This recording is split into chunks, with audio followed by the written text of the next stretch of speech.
Malalapit na naman ang anibersaryo ng EDSA Revolution.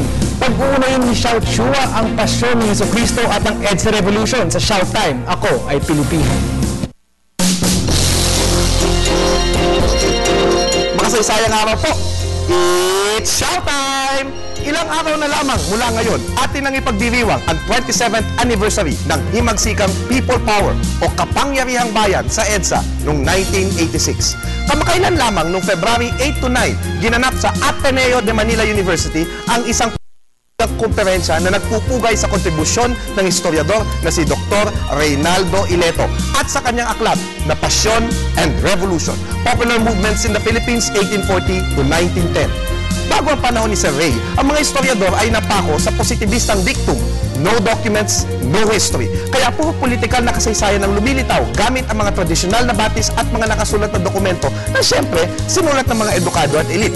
Si Sir Ray ang isa sa unang nagpakita sa atin sa pamamagitan ng pagbasa sa mga literatura, tula at awit na nilikhan at binasa ng mga kilusang bayan sa panahong iyon, makikita natin ang tunay na saloobin at kaisipan ng bayan. Ang tawag dito ay history from below. Kung ganitong lenteng ating gagamitin, ang isang himagsikan ay hindi lamang tunggalian ng mga uri, ng mayaman, ng mahirap, ng mga politikal na mga puwersa, kundi isa ring kultural na pangyayari.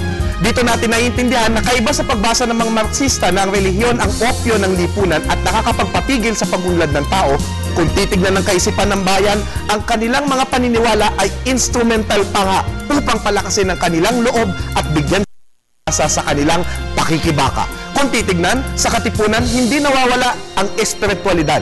Hanggang sa himagsikang EDSA, lumitaw ang naratibo ng pasyon na para sa mga tao, laban ito ng mabuti at masama. Na ang sakripisyo ni Rizal at Ninoy para sa bayan ay tulad din ng pagsasakripisyo ni Jesus. Ang inang bayan ay ang mahal na birhen. Kaya, sa EDSA, naroon ang mga rosaryo, ang Birheng Maria, mga krus at Biblia, mga pare, madre, laiko, maging mga Muslim na nakaluhod sa harap ng tangke, nananalangin. Mayaman o mahirap man, tila lumitaw ang ganitong kaisipan.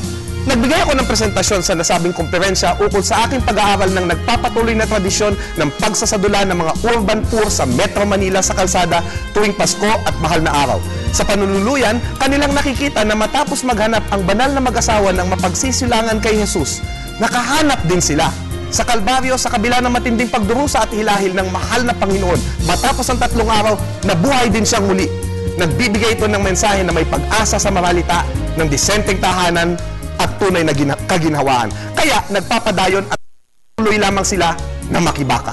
Kung tutusin, ang ipinakita ni Sir Ray sa Passion and Revolution ay patuloy na makikita at lalong napapatunayan sa dami ng mga pag-aaral na inangkla sa kanyang sinimulan. Sir Ray, salamat po at itinuro ninyo sa aming mga historiador na bago namin pakinggan ng ibang tao, pakinggan muna dapat namin ang mga tinig ng mga maliliit at ordinaryong tao. Ako po si Xiao Chua, para sa Telebisyon ng Bayan. And that was Showtime.